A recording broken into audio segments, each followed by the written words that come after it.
오늘 하나님의 말씀 요한복음 2장 1절에서 11절까지 말씀 함께합니다. 제가 가진 신약성경 144쪽에 있네요. 요한복음 2장 1절에서 11절까지 말씀. 사흘째 되던 날 갈릴리 가나에 혼례가 있어 예수의 어머니도 거기 계시고 예수와 그 제자들도 혼례에 청함을 받았더니 포도주가 떨어진지라. 예수의 어머니가 예수에게 이르되 저들에게 포도주가 없다 하니 예수께서 이르시되 여자여 나와 무슨 상관이 있나이까 내 때가 아직 이르지 아니하였나이다. 그의 어머니가 하인들에게 이르되 너희에게 무슨 말씀을 하시든지 그대로 하라 하니라. 거기에 유대인의 정결 예식을 따라 두세 통 드는 돌 항아리 6이 놓였는지라. 예수께서 그들에게 이르시되 항아리에 물을 채우라 하신즉 아귀까지 채우니 이제는 떠서 연회장에게 갖다 주라 하심에 갖다 주었더니 연회장은 물로 된 포도주를 맛보고도 어디서 났는지 알지 못하되 물도 온 하인들은 알더라. 연회장이 신랑을 불러 말하되 사람마다 먼저 좋은 포도주를 내고 취한 후에 낮은 것을 내거늘 그대는 지금까지 좋은 포도주를 두었도다 하니라. 예수께서 이 첫 표적을 갈릴리 가나에서 행하여 그의 영광을 나타내시매 제자들이 그를 믿으니라. 아멘. 여기까지 말씀 함께 은혜를 나누고자 합니다. 오늘은 우리가 너무나도 잘 아는 갈릴리 가나에서의 혼인잔치에서 갑작스레 포도주가 떨어졌을 때 예수님께서 물로 포도주를 변하여 그 잔치에 흥겨움을 계속 유지할 수 있을 뿐만 아니라 그 연회를 맡은 연회장이 이 포도주는 처음 것보다 더 좋다 이렇게 칭찬을 하는 그런 과정 속에서 예수님께서 목적을 가지시고 처음 갈릴리 가나 땅에서 행하신 이 이적을 통해서 오늘 우리에게 어떤 의미로 전달되는지 또 어떤 의미로 우리가 받아들이고 앞으로 남은 삶을 살아야 하는지를 말씀을 통해서 생각해 보는 시간으로 갖겠습니다.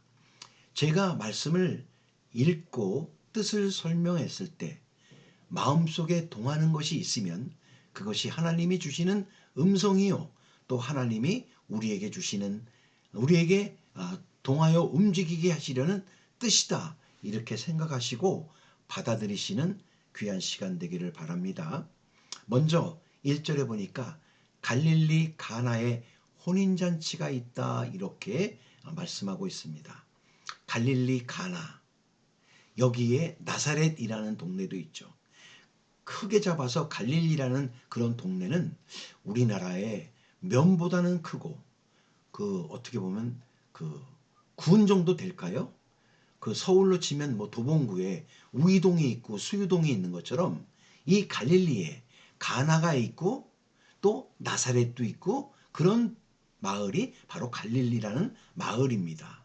그런데 이 가나라는 이 마을은 이 갈릴리라는 마을 전체가 유대에서 좀 북쪽으로 좀 떨어져 있고 변방에 위치해 있을 뿐만 아니라 그들의 언어는 사투리가 좀 심하다고 했습니다.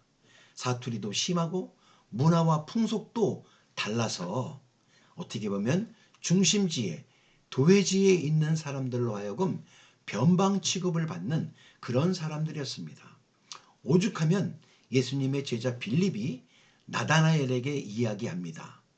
나다나엘이여 모세 오경에도 기록되어 있고 선지자도 기록된 그 요셉의 아들 나사렛 예수를 내가 만났습니다. 이렇게 이야기를 하자 그 나다나엘이 뭐라 그럽니까? 나사렛에서 무슨 선한 것이 나올 수 있겠느냐? 이렇게 이야기를 하지요. 이런 것으로 봐서 그 가나나 나사렛은 아주 변방에 위치한 별 볼일 없는 그곳에 혼인잔치가 있습니다. 혼인잔치가 얼마나 시끄럽고 또 많은 사람들이 와서 이렇게 잔치를 즐기는 것 아니겠어요? 그때 당시 2000년 당시는 더욱더 끈끈한 인정으로 뭉쳐진 그런 잔치였을 텐데 거기에 예수님도 그리고 예수의 어머니도 그리고 예수의 제자들도 청함을 받았다. 이렇게 기록된 것을 보면 아마 그 혼례에 주관되는 사람들과 가족이거나 먼 친척벌이거나 아니면 가까운 지인이었을 것이 틀림없는 그런 사실입니다. 이곳에 이제 청함을 받았는데 아니 이게 웬일입니까?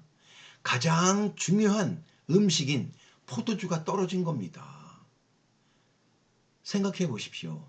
가장 주요된 흥을 돋구고 없어서는 안 될 그 포도주가 떨어지니까 예수님의 어머니 마리아가 마음이 아파서 안절부절하던 가운데 예수님께 이야기합니다.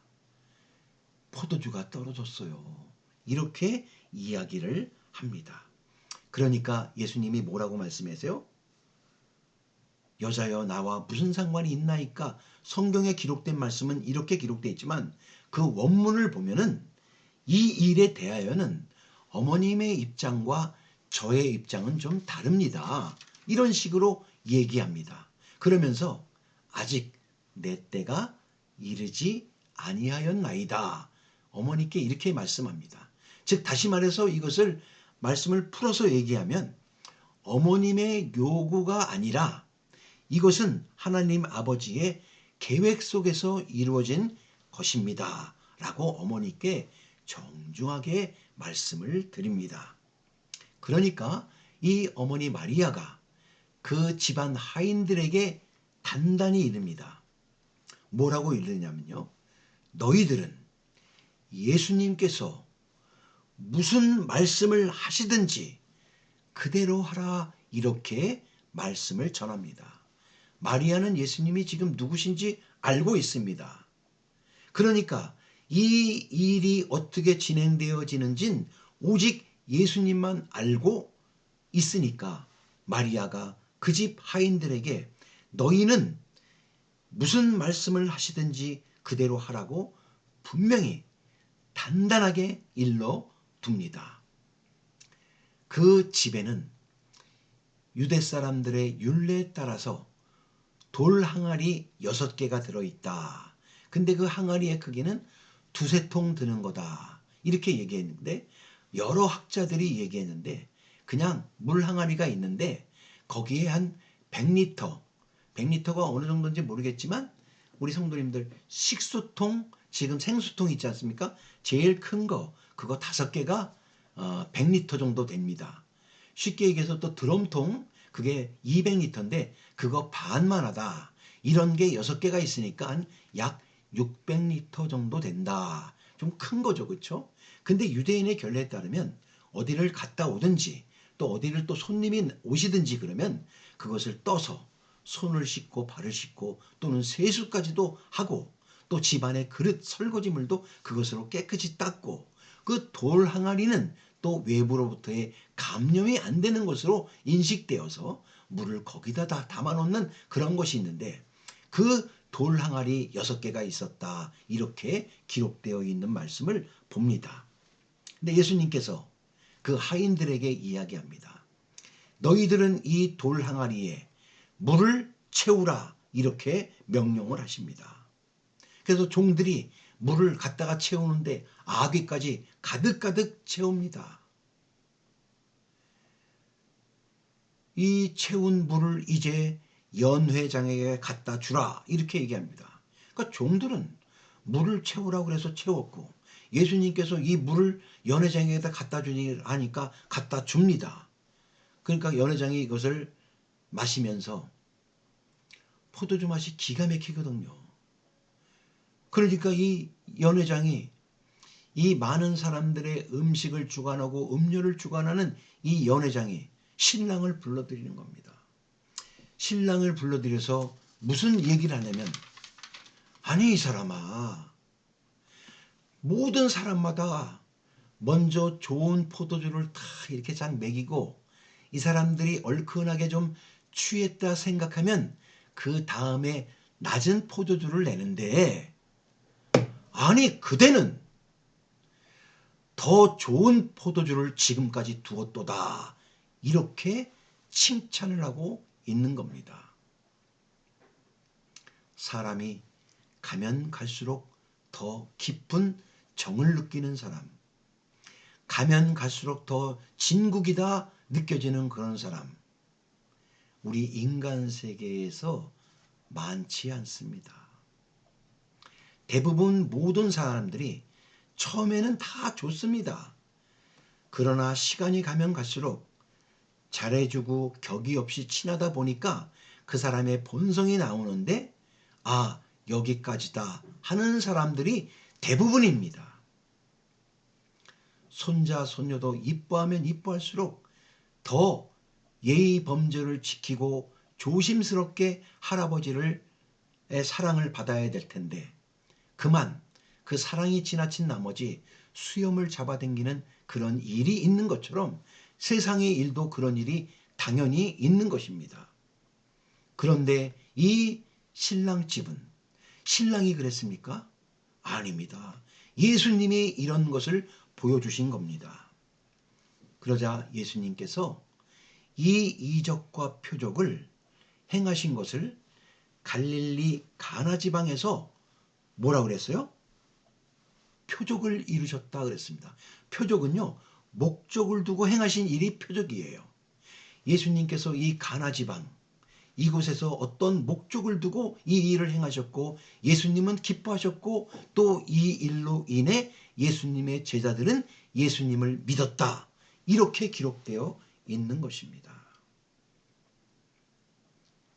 갈릴리 가나 지방에서 예수님께서 어떤 목적을 이루시고 혼인잔치에서 물이 포도주를 변하게 했는데, 그 연회장의 신랑을 불러서 어떻게 사람마다 다 좋은 것을 내고 나중에 더 낮취하고 나면 낮은 것을 내는데 그대는 지금까지 귀한 것을 주었다 하는 예수님의 이 이적을, 신랑을 칭찬해주는 이야기 속에서 우리가 받아들이고 삶의 기준점으로 살아야 할 것이 두 가지가 있는데, 이것은 그냥 두 가지밖에 없는 것이 아니라 제가 이 두 가지를 요약을 해서 우리의 마음속에, 우리의 심중에 새기고 앞으로 남은 삶을 살아야겠다라고 다짐하는 시간으로 갖기를 저는 희망합니다.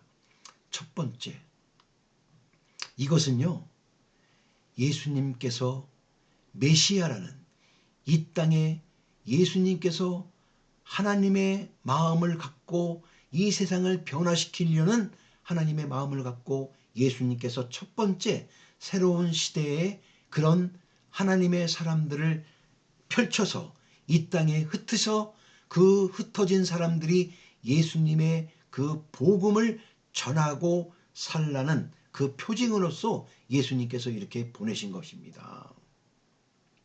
사람들은 의식과 예식을 중요시 여깁니다.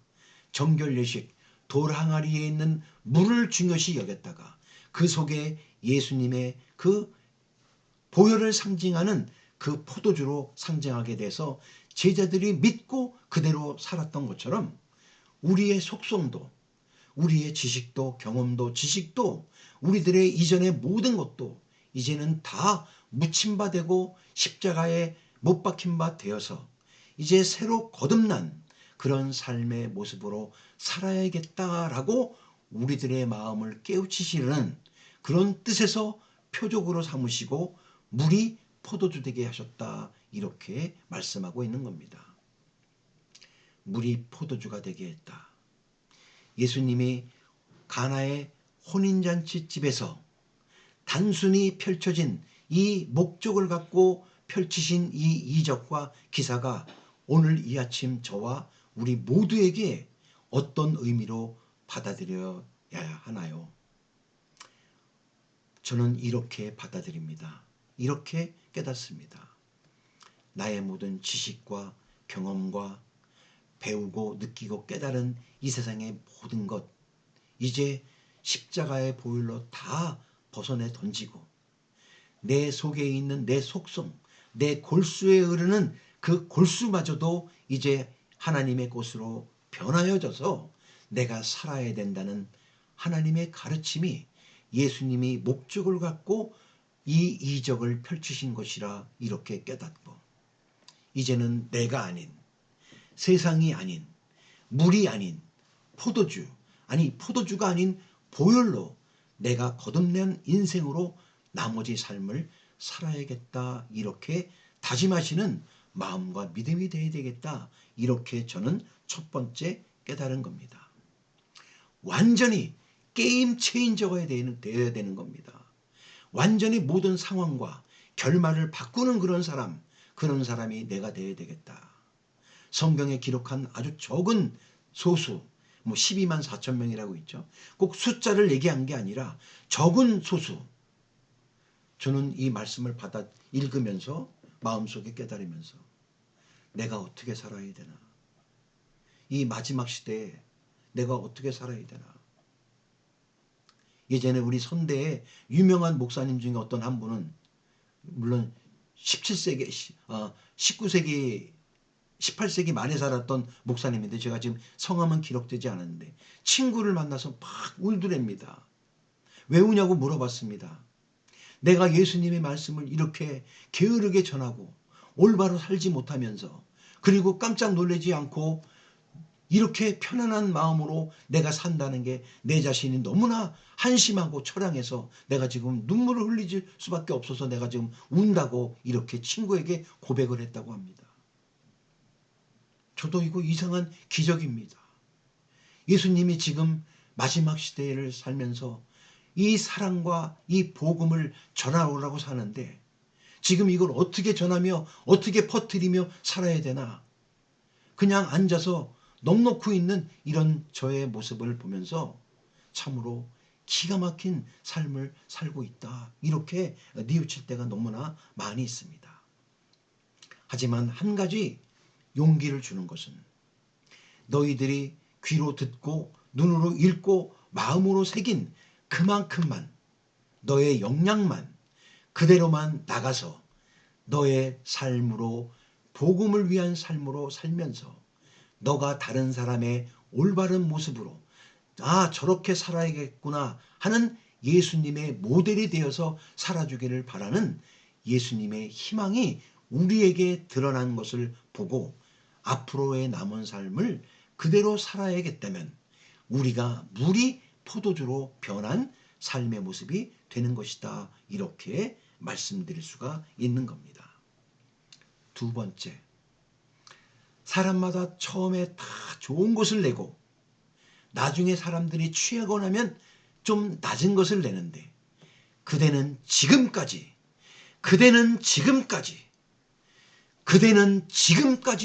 좋은 것을 두었도다 라고 이 연 회장이 신랑을 칭찬하는 모습을 보면서, 우리는요, 지금까지 좋은 것을 둔 게 아니라 가면 갈수록 더 숙성된 포도주가 나오는 저와 우리 모두 되기를 주님의 이름으로 부탁합니다.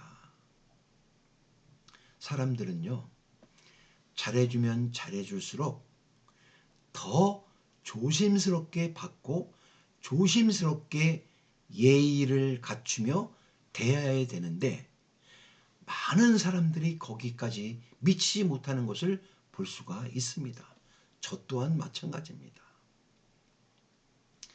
조그마한 것 하나까지도 받으면 받을수록, 누리면 누릴수록 하나님께 더 감사해서 겸손한 모습으로 내 주위의 모든 사람들을 대하고, 처음과 나중이 같은 것이 아니라 이 세상 사람들의 칭찬은 시종일관, 시작과 끝이 같은 건데, 우리는 가면 갈수록 더 성숙한 신앙, 성숙한 성품, 더 무르익은 인격이 되어서 정말 저 사람은 하나님의 백성이다, 하나님의 제자다, 하나님의 사람이다, 외부 사람들이 우리를 인정해 줄 수 있는 그 삶의 모습의 성품의 신앙이니 오늘 이 아침 저와 우리 모두가 되기를 주님의 이름으로 축원합니다.